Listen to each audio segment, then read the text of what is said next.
So I'm gonna give out an advanced technique here. I don't normally do this kind of thing in terms of teaching the advanced ones. This one's got many, many layers on it. So if you don't get it, it's totally okay.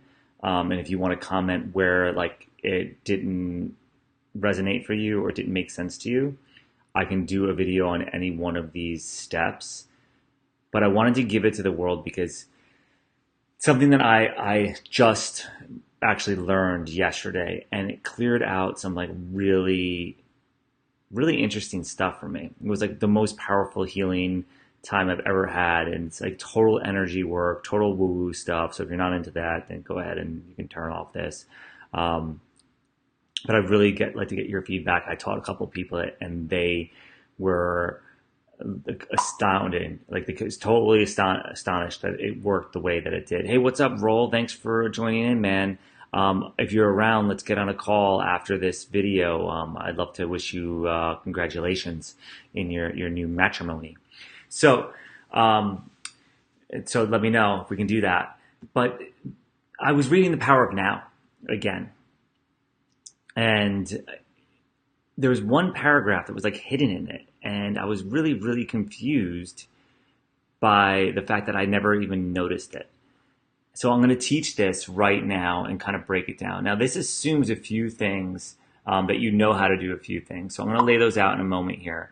But let's just make a consideration here. So any memory that you have, any pain that you have, any worry that you have, any unenjoyable memory, I should say, they get stored up as pain somewhere in your body. And that pain is actually energy. So if you're in pain anywhere in your body, it's actually probably has an emotion attached to it, a memory attached to it. And if you want to reclaim your energy, you have to dissolve the pain, dissolve the painful emotion that's associated with it. So we got to take a few things into account here for you to be able to understand this and be able to follow along. One, and if you don't, you can stop me and say, I don't know what you're talking about. This makes no sense. And I'll do a video on that, or I'll try to weave it in here. Really, the most important thing is just pretend like you understand it to this point and see if it works for you. So one, it assumes that you're aware of what your thoughts are. Most people don't know what their thoughts are 99% of the time. They might know it when they're concentrating on a certain thing at work, or they're writing an email, or they're in a conversation. But most of the time, we have our subconscious driving us, and we're like on autopilot, just doing what we did yesterday. We have thoughts that kind of come into our head that have just been there for ages and eons. And a lot of times it's worry, and sometimes it's excitement, and you're thinking about what you got going on in your life, your to-do list. But we kind of just like go through the paces. So if you can imagine for a second, you have 70,000 thoughts every single day. There's no way you're aware of every one of them. I don't think that's necessarily possible. You actually want to have fewer thoughts. So just assume for a second you can think, what am I thinking right now? So when you're listening to me talk, you can be like, this guy's crazy. Or you might be like, okay, that's interesting. Or it might be, no, I know all of my thoughts. I know everything that I'm thinking. I'm totally conscious of every single thought that goes through my. There might be something, whatever your thought is, that's your awareness of your thought. Now, if you take that thought, though, and you're thinking it, that's like the part of you that's saying the thought. That's your mind at work. It's saying this in your head. Like you hear it, or you see it, or you know it. But then there's the other part of you that actually is the listener. So there's your thinker, the part of you that's thinking, that's your brain at work, this part of your mind.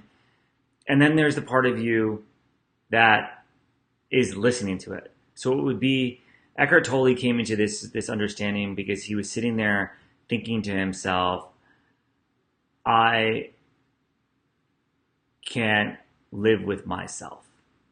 And then he was like, I can't live with myself. Wait, if I can't live with myself, who is the I and who is the myself? And the myself is the thinker, the I is that listener. So if you can do this and you can separate and parse these two things out, you are like way ahead of the game in terms of consciousness on this planet. Most people are not even aware of it. They think that they're their brains, they think that they're bodies, they think that they're their emotions, all one thing, just like driving them like craziness. This happens. Believe it or not, this happens for a lot of people. And it happens to me even on occasion sometimes now, but I'm working methodologies to reduce that, which is actually bringing more joy to my life and also bringing a lot of really good things, which is why I'm teaching this stuff. Because when you practice it, like good things happen in your life that you would have missed if you were not practicing it. And I spent time not practicing this stuff, and it was a much more difficult path. So if you want to live in a place where you can like manifest anything you want, and you want to master these types of things. So it doesn't mean you're going to do what I do, but you should do things as effortlessly as I do, whatever your passion is. So if you can be aware of your thoughts, and you're aware that you are the listener of those thoughts, not the thoughts themselves. You are not those thoughts. Those are just your brain going. Then what you can do is you can actually watch those thoughts as if they're a play.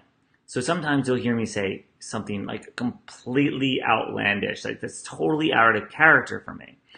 So I might say something like really mean about somebody, or some crazy possibility. And Roll, I don't know if Roll is still on here, but there was, I think he still is. So we'll use that as the possibility.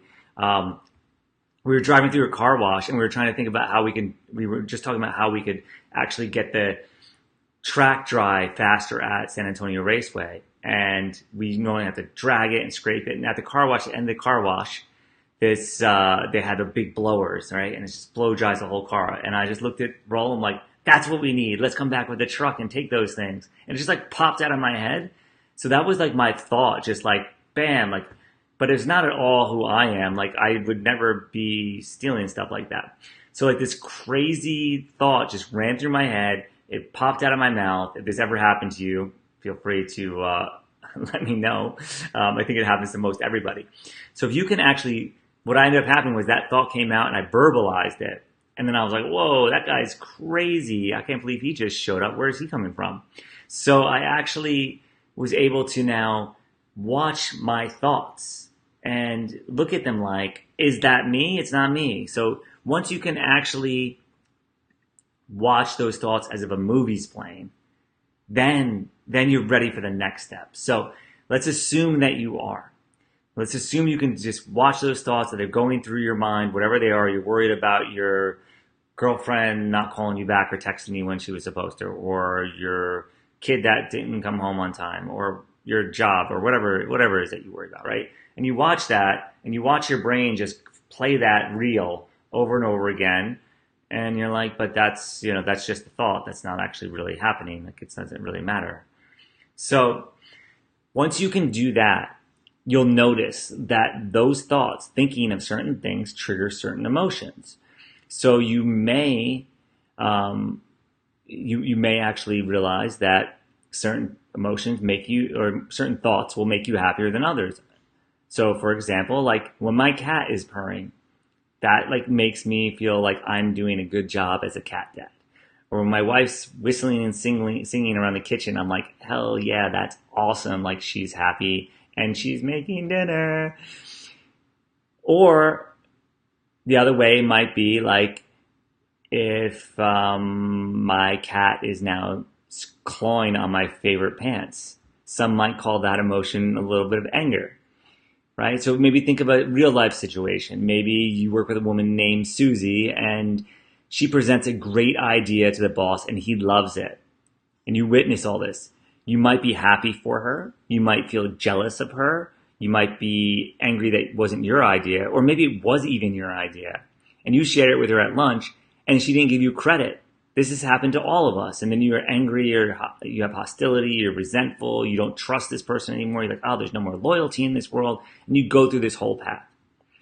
So you end up building on that emotion, and you, whatever it is, good or bad, and us as human, in the human condition where we're at right now, we tend to downward spiral and keep building evidence about the negative, and we believe things 5 times more We're 5 times more likely to believe the negative things than we are to believe a positive thing. That's how freaking delusional we are as humans. So if you can start identifying which thought actually triggers which emotion, and then you can, so that's your step 4. If you can do that, you are like really, really getting good at this, because then you can say, all right, the thoughts that are not good for me, the ones that make me feel bad, those are not truths. And that's one way of cleaning up your mindset. When you read books about pulling the weeds out of your mind, that's like the way you actually pull the weeds out of your mind to give yourself more positive thoughts. Thoughts that don't give you negative emotions. So you have to be able to pay attention to which thoughts give you which emotions.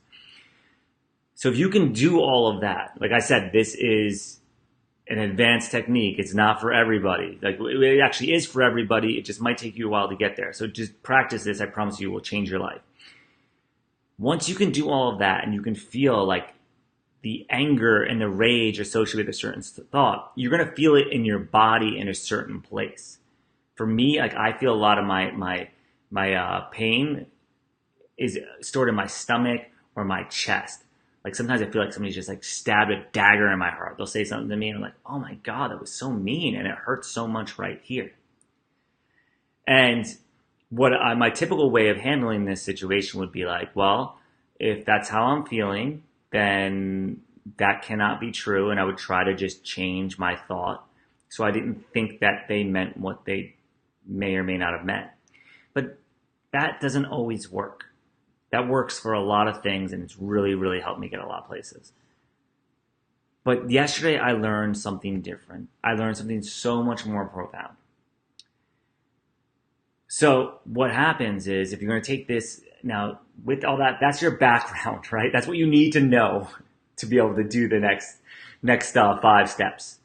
And I would be really interested to see if this works for you the same way it has the people that have tried this and really, because we all kind of experience the same thing. Very, very similar. So if there's something that's bothering you, I'm going to invite you right now to really think about that thought, that thing that really pisses you off, whatever it is. And it could be like, you can make it like a little thing too. You can start with a really small thing, like you're irritated that you don't get cell phone service when you're in the elevator. It could be something that mundane, right? But you feel, now you have that thought and it brings out a little bit of the emotion, a little bit of that irritation. You use a thought that you want to dissolve. So it could be some kind of jealousy, it could be some kind of frustration, anger, depression, whatever it is. And now when you feel that emotion, identify where it is in your body. I'm just thinking about this, I'm like feeling like, argh. So now once you've feeling the emotion and you've identified where it is in your body, now watch as that observer. Realize that that is the mind and the emotional body having a reaction. But you're able to now just observe this pain. And when you actually just stop and observe what this pain is, and you locate it in your body, and you just now feel into it, and feel the pain, and try to get the pain, the anger, the frustration that you're watching, try to get it to grow like as deep as you can.